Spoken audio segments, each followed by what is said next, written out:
Hello. I'm excited to present on behalf of UL and my colleagues in the solar energy team, as well as my colleague on this project, John Corson. So for a quick overview, we're going to be talking about snow loss model studies first, then the operational snow losses from SCADA data. Next, I'd like to talk about the snow modeling sensitivities, and finally, our validation of the snow losses, as well as our conclusions and future work. So for a quick overview here, first on the plot to the left here, this is sort of our motivation for this sort of research. This is a plot from the KWH Analytics paper in 2021, looking at the difference between the IE losses for dust soiling and snow soiling to some actuals.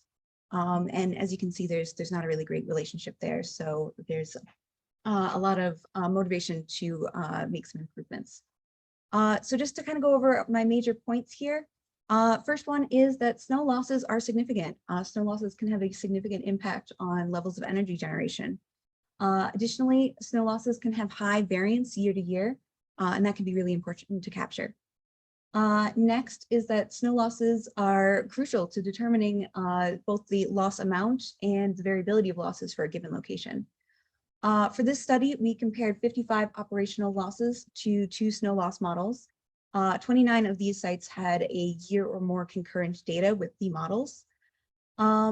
And one of our observations was that some of these leading industry snow loss models can differ by several percent annually and monthly. And lastly, we noted that a lot of these snow models were studied using fixed tilt systems, and therefore some insight into single axis tracker studies might be beneficial for future analyses. So first, I'd like to talk about some of the recent history in snow loss model studies. So these are a few of the recent models. In 2010 and 2011, we have the BEW Townsend model. This is an empirical monthly model that was studied using ground-mounted fixed tilt systems in California. Next, in 2012 and 2013, we have the MTU Queen's University Andrews model. This is a 5-minute operational time series data model. And this was conducted on various rack-mounted fixed tilt systems in Ontario, Canada. Next, we have the NREL Marion model in 2013 and validation paper in 2017. This is an hourly time series model. This one was studied using roof and ground-mounted fixed tilt systems in Wisconsin and Colorado. And lastly, I have a bit of a catch-all here. There are proprietary snow loss models out there. For an example, there's a SunPower PV Sim model, but we don't have a lot of good visibility on some of these models, so the characteristics can vary. Next, I'd like to talk about some operational snow losses from SCADA data. So for this project, I got to collaborate with my internal UL colleague, John Corson at Clear Sky Analytics. Clear Sky Analytics joined UL in 2021, and they do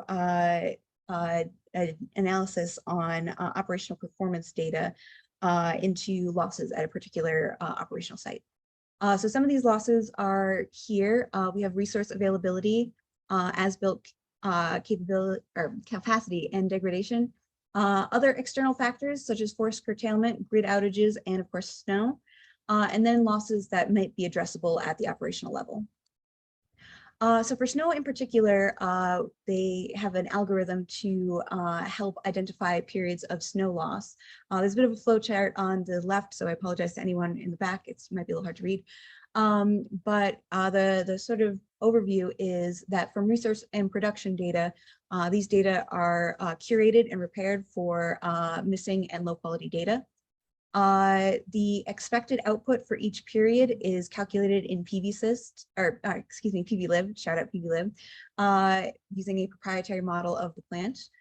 And then the actual performance versus the expected performance are compared, and this determines a performance index and therefore a loss for each period. These losses are attributed to different characteristics algorithmically, one of which is snow. And so for snow in particular, we're looking for periods where the performance index drops uniformly and significantly across the site. during periods consistent with snow. So this is cloudy and freezing conditions. And then when the site recovers in a similar manner, consistent with snow melting or snow sliding. So here is a map of some of the locations that we looked at. We had 55 operational projects that through Clear Sky, we were able to obtain permission to use their SCADA data for the study. These sites don't cover all of the snow environments in the US, but for these purposes, we're using them as a comparison point. Not all of these sites did experience a SCADA snow loss. However, most sites here were experiencing moderate to low snow losses. Next, I'd like to talk about some sensitivities that the snow models have. So first and foremost, we have year-to-year snow loss variability, and this can be quite significant. The plot on the right here is at a particular site that has 7 or more years of concurrent data with the SCADA data and models. The models here are in blue and red, and the SCADA data is in green. But these are each calendar month of the year for 7 years, and you can see that there's quite a bit of variation during these snow months of what those losses might be. So therefore, if you're looking at your snow losses on a TMY basis, your TMY might not have the same conditions as a P50 snow loss condition. Therefore, your results might be a little biased if you use a TMY. So for this study, we are using time series data starting in 1998, ending at the end of 2020, where data were available. So on the note of where data were available, we have the data quality and availability. So for some of these models, we are looking at measured snowfall or snow depth. For this study, we used NOAA stations with the following attributes. We wanted a significant number of years of usable data recovery. So that was generally over 10, and most were over 15 years of data. These stations needed to be nearby to the site, certainly under 40 kilometers. And we wanted minimal elevation differences where possible, usually under 50 meters, as elevation profile can affect the snowfall rates. One of the other things that we considered was if these models might be improved by on-site measurements to tune long-term data sets to the hyperlocal conditions.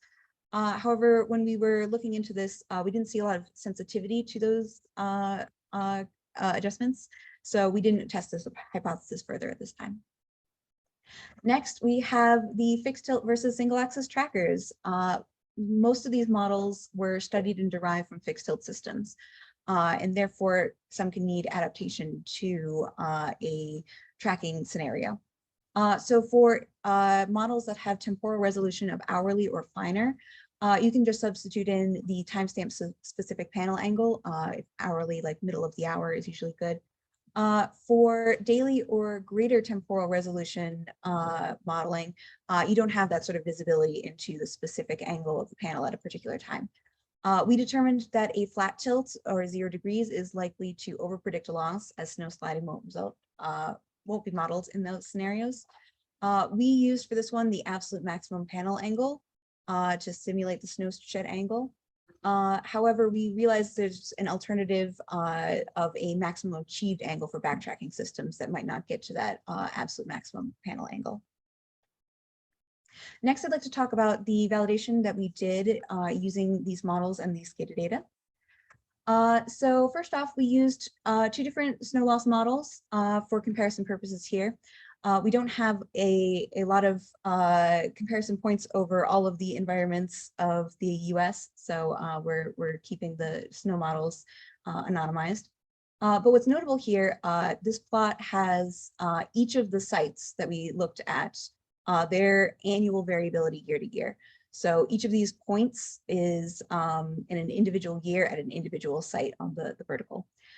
So these were all long-term time series. So these are 15 plus years, which is the frequency of these data points here. The notable thing here is that there's a lot of variation. A singular site can have a lot of year-to-year differences in these snow models. So next, we looked at the annualized concurrent losses for these 29 sites that had over a year of concurrent model data. So what we did here for this calculation is we calculated the average loss per calendar month and then POA weighted using average monthly POA for the site. in order to get an annualized average that is POA weighted. These models are pretty good. We're seeing a lot of linearity in these. The slopes are pretty close to 1. The R squareds, if you can't see them back, are close to 0.7. But what we discovered here that was significant was when we averaged these models on a monthly basis and then computed this annualized POA weighted average, we got a significantly better R squared. The slope was very close to 1. We believe that the diversity of models here is reducing statistical noise and producing a better result. However, we do note that the annual average for these 29 sites resulted in about 1% greater snow loss modeled than SCADA. However, our standard deviation was around plus or minus 1.2. Next, we have the calendar month concurrent losses. So this is similar to the last plot, but instead of doing the POA weighted annualized number, we're looking at just each calendar month for each of these sites. So every January, every February, average to 1 per site. So what's notable here is that we are seeing a fair amount of scatter. However, we are still seeing a benefit from the monthly averaged scenario. And one last thing I wanted to point out here is that we looked at both of these models on a singular monthly basis. So plotting a regression for each January, each February, etc. What's notable here is that the models seem to perform best during heavier snow scenarios. So your heavier snow months produced a better regression than some of the boundary months. However, a lot of the boundary months had pretty low losses. Finally, I have my conclusions. So what's notable here is the models performed best on the annualized POA weighted comparison, which is really good. This is probably the closest analog we have to an applied loss and an energy estimate. The models had a fair amount of scatter for annualized months and specific months, but this is a little less essential than the POA weighted, as the snow months will typically be the lowest in POA and energy generation. The models appeared to perform best in moderate to high snow conditions. The low snow months tended to benefit from the longer term averaging. Statistical noise for an individual model can be mitigated by averaging monthly with another model of similar quality. I think this is a really key takeaway here in terms of application of these models. And finally, we didn't have a lot of data points for our single axis trackers, unfortunately. So that's something that we're looking to do more in the future is get more SCADA data for single axis trackers. I think this would be really beneficial for understanding these systems and how they differ from the fixed tilt scenario. Lastly, I have some points for future work. So first off is the possibility of model tuning. This would be something where if we correlated the validation statistics between the model and the SCADA data, we might be able to get more insights into if there are refinements that can be made to some of the constants that are applied in these models. Next is a long-term correlation study. This would be something where if we have the long-term modeled losses and the SCADA losses at a particular location, we might be able to correct the long-term losses so that way they better fit the SCADA losses for concurrent periods. This would be particularly beneficial to operational analysis and determining future losses at a specific site. Next, we have, again, single axis trackers. This is a place where more SCADA data could be really beneficial to understanding these systems.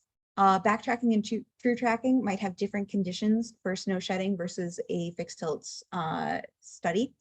And lastly, we have snow stow benefits. This is something that's a little bit new, and I think that could be really interesting to understand under what conditions a snow stow might actually be beneficial to a particular setup.